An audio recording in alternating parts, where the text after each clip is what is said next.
আসসালামু আলাইকুম সকল শ্রোতা বন্ধুরা। আশা করি আপনারা সবাই অনেক ভালো আছেন। আলহামদুলিল্লাহ আমিও অনেক ভালো আছি। ভয়ের বারান্দার পক্ষ থেকে আপনাদের সবাইকে অফুরন্ত ভালোবাসা আর শুভেচ্ছা জানাচ্ছি। রমজান মাস, তাই বেশি কথা বলতে চাই না। তবে আমরা এই রিসেন্ট 2 থেকে 3 দিন আগে আমাদের নাটোর জেলার সিংড়া উপজেলার নিশ্চিন্তপুর গ্রামে ইফতারের দাওয়াতে গিয়েছিলাম। আর সেইখান থেকেই আপনাদের জন্য একটা ভয়ঙ্কর ঘটনা কালেক্ট করে নিয়ে এসেছি আমি নিজেই। ঘটনাটা অবশ্যই আপনাদের ভালো লাগবে। ঘটনাটা একটা চাচা আমার কাছে নিজের মুখে বলেছেন। তার নাম ঠিকানা প্রকাশে কোনো বাধা নেই, তাই আমি তার নাম ঠিকানাটা প্রকাশ করে দিচ্ছি। যারা আমাদের নাটোর জেলা থেকে শুনছেন তারা অনেকেই হয়তো ওই চাচাটিকে একবার হলেও দেখেছেন, আপনাদের নজরে একবার হলেও পড়েছে। কারণ তিনি পেশায় একজন মাছ ব্যবসায়ী, আর তিনি সিংড়া থেকে আমাদের নাটোরের বেশ কিছু জায়গায় মাছ নিয়ে বিক্রি করতেন। আর তার মাছ বিক্রি করার স্টাইলটা ছিল ফেরিওয়ালাদের মতো, দুই পারে দুইটা ডালা নিয়ে মাছ বিক্রি করতেন। ফজরের নামাজ শেষ করে তিনি তার মাছের ডালাটা নিয়ে বের হতেন, আর বাড়িতে ফিরতে ফিরতে দুপুর 2টা বেজে যেত। চাচার নাম হলো সালাম মিয়া। তিনি নাটোর জেলার সিংড়া উপজেলার নিশ্চিন্তপুর গ্রামের কোনো এক বাড়ির বাসিন্দা। হয়তো অনেকেই তাকে চিনে থাকবে। যাই হোক, এবার ঘটনায় আসছি। চাচা যেভাবে আমাদের কাছে বলেছে আমি ঠিক সেভাবেই আপনাদের কাছে উপস্থাপনা করার চেষ্টা করছি। হয়তো চাচার মতো করে বলতে পারবো না, তার জন্য আমি আন্তরিকভাবে দুঃখিত। তবে আমি চাচার মতো করে বলার চেষ্টা করব। বলছেন, সালাম চাচা, সেদিন আমার শরীরটা খুব একটা ভালো ছিল না, যার কারণে আমি মনস্থির করেছিলাম সেদিনকে আর মাছ বিক্রি করতে যাব না। কিন্তু পরের দিন আমার প্রচুর টাকার দরকার ছিল। আমার নিজের সাংসারিক কারণের জন্য আমার বেশ কিছু টাকার দরকার ছিল। তাই এক প্রকার বাধ্য হয়ে আমি দুপুর 2টার দিকে নিজের ডালাটা নিয়ে বের হলাম। যদিও আমার রাতে মাছ বিক্রি করার অভ্যাস ছিল, আমি অনেক সময় মাছ নিয়ে মাদ্রাসা মোড়ে বসতাম আর রাত 11টা 12টা পর্যন্ত মাছ বিক্রি করতাম। তবে রাতে আমি যখন মাছ বিক্রি করতাম সেই সময়টায় আমি অনেক বড় বড় মাছ বিক্রি করতাম। সর্বনিম্ন আমার কাছে সেই সময় 5 থেকে 7 কেজি ওজনের মাছ থাকতো। কখনো কখনো মাছের ওজন হয়ে যেত একটাই 15 কেজি। অনেক বড় বড় সাইজের মাছ বিক্রি করতাম। সেদিনকেও তার ব্যতিক্রম ছিল না। আমি 2টা কাতলা মাছ কিনেছি আর 4টা ইলিশ মাছ কিনেছিলাম। তার ভেতরে একটা বড় বোয়াল মাছ ছিল। যথারীতি আমি মাছের ওজনটাও আপনাদের বলে দিচ্ছি। আমার 2টা কাতলা মাছের ওজন ছিল, একটা ছিল 7 কেজি ওজনের, আরেকটা ছিল 5 কেজি ওজনের। বোয়াল মাছটার ওজন ছিল 9 কেজি, আর 4টা ইলিশের ওজন ছিল সব মিলিয়ে প্রায় 15 কেজি। আমি একা সেই মাছ বিক্রি করতে গিয়েছিলাম না, আমার সাথে আমার ছেলেও গিয়েছিল। আর আমার একটা বন্ধুকে ধরে নিয়েছিলাম আমাদের সাথে মাছ বিক্রি করার জন্য। আমি আমার ছেলেকে আর আমার বন্ধু দুজনকে 2 রকমের মাছ ভাগ করে দিয়েছিলাম। আর বড় ইলিশগুলো নিয়ে আমি কেন জানি সেদিনকে বনপাড়ার দিকে রওনা দিয়েছিলাম। ভেবেছিলাম বনপাড়ার কোনো এক গ্রামে কিংবা কোনো এক বাস স্ট্যান্ডে বসে আমি মাছগুলো বিক্রি করে চলে আসব। যথারীতি আমার ছেলে সেদিন মাদ্রাসা মোড়ের ওপরে 2টা কাতলা নিয়ে বসেছিল, আর আমার ওই বন্ধুটা নাটোর স্টেশনের দিকে গিয়েছিল। আমরা 3জন 3 দিকে ভাগ হয়ে যাই। তখন সময়টা ছিল বিকাল 4টা। কোনো এক গরমের সময় ছিল। তারা তাদের মাছ অলরেডি বিক্রি করে ফেলেছিল, যার কারণে আমার মাছগুলো থেকে গিয়েছিল। মনে মনে আমি ভাবলাম এত দূর হয়তো আমার আসা ঠিক হয়নি, কারণ আমার কাছে আছে মাত্র 4টি মাছ। যদিও মাছগুলোর সাইজ অনেক বড় বড়, ওজনেও অনেক ভারী। তবে কেন জানি আজকে আমার গ্রামের দিকে যেতে ইচ্ছা করেছিল, তাই আমি বনপাড়ার উদ্দেশ্যে রওনা হয়েছিলাম। আমি এর আগেও এই এলাকাতে এসেছি, অনেক মাছ বিক্রি করেছি। আমি আমার এই মাছ প্রায় 20 থেকে 25 বছর যাবৎ বিক্রি করে আসছি, কোনোদিন কোনো সমস্যা হয়নি। তবে আজকের দিনটা আমার কাছে সম্পূর্ণ অন্যরকম ছিল। আমি যেই 4টা মাছ নিয়ে বের হয়েছিলাম, সবাই আমার মাছের দাম শুনে চলে যাচ্ছিল, কিন্তু কেউ আমার মাছগুলো কিনতে চাইছিল না। আমি বুঝতে পারছিলাম না কেন আজকে আমার সাথে এরকমটা ঘটছে। এভাবেই বনপাড়া শহরে মাছ নিয়ে ঘুরতে ঘুরতে রাত প্রায় 8:30 বেজে যায়, কিন্তু আশ্চর্যজনকভাবে আমি 4টি মাছের ভেতরে একটা মাছও বিক্রি করতে পারলাম না। এভাবেই আরো ঘন্টা দুয়েক সময় কেটে যায়। তখন আমি এক প্রকার বিরক্ত হয়ে গেলাম, আর নিজের লস স্বীকার করে কম দাম দিয়ে মাছগুলো ছাড়তে চাইলাম। ঠিক বনপাড়া গোল চত্বরের বাস স্ট্যান্ডে এসে আমি দাঁড়ালাম। সেখানে আমি পটাপট 3টা মাছও বিক্রি করে ফেললাম, যদিও আমার অনেক লোকসান হয়ে গিয়েছিল। জানি না আল্লাহ আমার কপালে এমনটা কেন রেখেছে, এমনটা কেন লিখেছিলেন। আমি আমার ছেলে আর আমার বন্ধুর কাছে ফোন দেই আর বলে দেই তারা যেন বাড়িতে চলে যায়। তাই তারা দুজনে মাছ বিক্রি করে চলেও গিয়েছিল।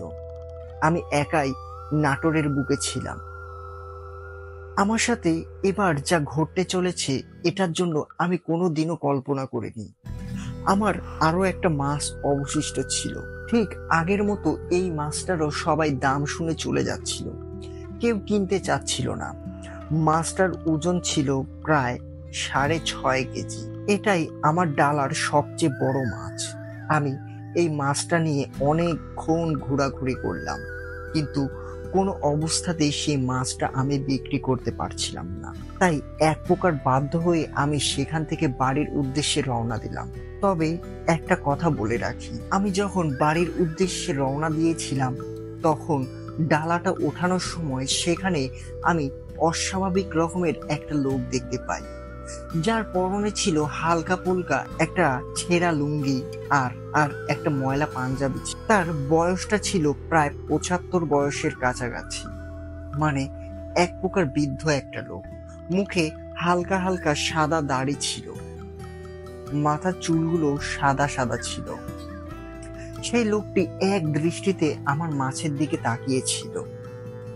আমি তার এই তাকানো দেখে একটু বিব্রত বোধ করেছিলাম।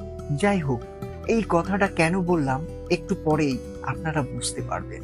আমি সরাসরি বনপাড়া থেকে সিংড়ার কোনো গাড়ি পাচ্ছিলাম না। এদিকে রাত প্রায় 10:30 বেজে গিয়েছে। আমার ছেলে আমাকে ফোন করে জানালো আমার আসতে আর কতক্ষণ লাগবে, সে কি আমাকে এগিয়ে নিয়ে যাওয়ার জন্য নাটোরে আসবে কিনা। আমি তাকে নিষেধ করে দিলাম, অহেতুক খরচা করে নাটোরে আসার কোনো দরকার নেই, কারণ এমনিতেই আমি অনেক লসে মাছ বিক্রি করেছি, আর অবশিষ্ট একটা মাছ আমার কাছে এখনো রয়ে গিয়েছে। নিজের খোরাকি তো দূরের কথা, উল্টো পাক্কা 1300 টাকা লস করেছি। এখন থেকে আমি লসেরই মুখ দেখে যাচ্ছি। তাই ঝাড়া জবাব দিয়ে দিলাম নিজের ছেলেকে। আমি একাই বাড়ির উদ্দেশ্যে রওনা দিচ্ছি। আমি বনপাড়া থেকে নাটোরের গাড়িতে উঠলাম। অবাক করা ব্যাপার, আমি আমার পেছনের সিটে দেখতে পেলাম ঠিক সেই বৃদ্ধ লোকটা যিনি আমার মাছের দিকে তাকিয়েছিলেন, সেই লোকটিও আমার ওই বাসে উঠে পড়েছে। আমি মনে মনে ভাবলাম তিনি হয়তো আমার মতোই নাটোর শহরে আসছেন।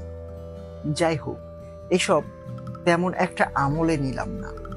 আমি নাটোর বাইপাস এসে গাড়ি থেকে নামলাম, আর সেইখান থেকে একটা অটো ধরে মাদ্রাসা মোড় এসে পৌঁছালাম। মাদ্রাসা মোড় বগুড়া বাস স্ট্যান্ডে এসে আমি সিংড়ার একটা গাড়িও পেয়ে গেলাম, যদিও গাড়িটা লোকাল একটা বাস ছিল। আমি নিজের মাছের ডালাটা পুনরায় বাসের ছাদের ওপরে উঠিয়ে দিলাম। আমি ভেতরের সিটে গিয়ে বসলাম।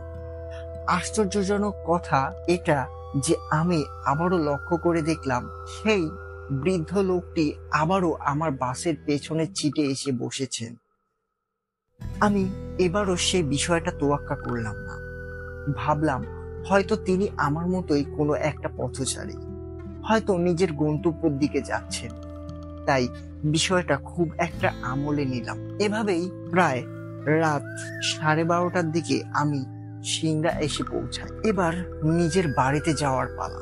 বলে রাখি, আমাদের নিশ্চিন্তপুর যেতে হলে এখনো 2টা গাড়িতে আমাকে উঠতে হবে। প্রথম গাড়িটা হলো সিংড়া বাস স্ট্যান্ড থেকে কোনো একটা সিএনজি ধরে আমাকে বামিহাল আসতে হবে, আর বামিহাল থেকে একটা ভ্যান নিয়ে আমার নিশ্চিন্তপুর গ্রামে যেতে হবে, মানে আমার বাড়িতে যেতে হবে। রাত 12টার জন্য আমি সেখানে তেমন কোনো গাড়ি পাচ্ছিলাম। এভাবেই আরো বেশ কিছুটা সময় কেটে যায়। আমার কপাল অনেক ভালো ছিল, যার কারণে আমি বামিহালের একটা সিএনজি পেয়ে গিয়েছিলাম। এটা আমাদের বামিহালেরই একজন পরিচিত লোক। সে নিজের কর্ম শেষ করে ক্লান্ত হয়ে নিজের বাড়িতে ফিরছিল। আমাকে দেখেই সেই লোকটি বলল, ওহে সালাম ভাই, বাড়িতে যাবা নাকি? চলে আসো, এখনই চলে যাব, বেশি দেরি করব না। সিএনজি ড্রাইভারটা আমার অনেক আগেরই পরিচিত ছিল, তাই আমি কোনো কথা না বলে তার গাড়িতে উঠে বসলাম। মাছের ডালাটাও নিয়ে নিলাম। তখনও বলে রাখি, আমার কাছে এখনো 6.5 কেজি ওজনের একটা ইলিশ মাছ অবশিষ্ট আছে। গাড়িতে আমি আর গাড়ির ড্রাইভার ছাড়া কেউ ছিল না। বামিহাল এসে সেই ড্রাইভারটা আমাকে নামিয়ে দিল। আমি তাকে বললাম সে কেননা আমাকে আমার বাড়িতে নামিয়ে দিয়ে আসে, কিন্তু সেই ড্রাইভারটা বলল সে অনেক ক্লান্ত ছিল, যার কারণে সে যেতে পারবে না। আমি সিএনজি থেকে নেমে গেলাম। বামিহাল বাজারটা পুরো শুনশান, আশপাশে কোনো মানুষজন কেউ নেই, কোনো নাইট গার্ডও নেই। দূরের সব দোকানপাটগুলো বন্ধ হয়ে গিয়েছে, সব দোকানের বাহিরের লাইটগুলো জ্বলছিল। পুরো রাস্তাতে আমি একাই, আর আমার কাঁধে রয়েছে সেই মাছের ডালা, আর ডালার ভেতরে একটা মাছ। কোনো গাড়ি ঘোড়া তো দূরের কথা, একটা মানুষজনের চিহ্ন দেখতে পাচ্ছিলাম না। দূরের দোকানগুলোতে কুকুরেরা শুয়ে আছে, আর মাঝে মাঝে কেমন একটা উচ্চ স্বরে ডেকে উঠছে। বামিহাল থেকে আমার নিশ্চিন্তপুর গ্রামে পৌঁছাতে আমার যদি হেঁটে যাই তাহলে প্রায় 2 থেকে 2.5 ঘন্টা সময় লাগবে। আর আমি এত পরিমাণে ক্লান্ত ছিলাম যে আমি নিজের বাড়িতে হেঁটে যাওয়ার মতো অবস্থায় ছিলাম না।